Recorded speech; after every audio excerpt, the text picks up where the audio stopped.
Welcome back to Vintage King Motorsports. Today we have a vintage Homelite XL-12 automatic. Great running little saw. Needs a little bit of minor repairs, but other than that, a great saw at a great price.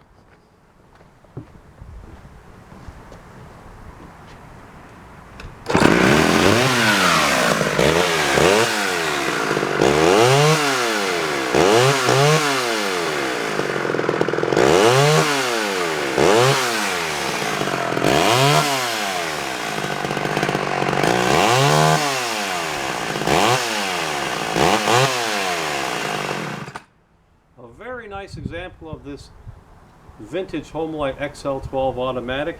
It has excellent compression, starts very easily.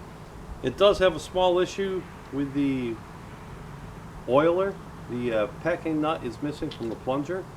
Other than that, this is a very nice saw.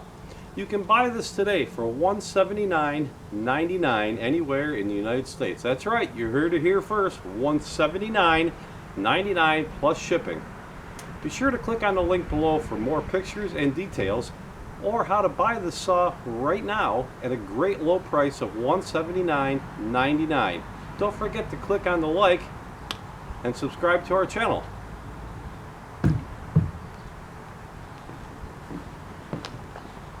Vintage King Motorsports, when quality and price matter most.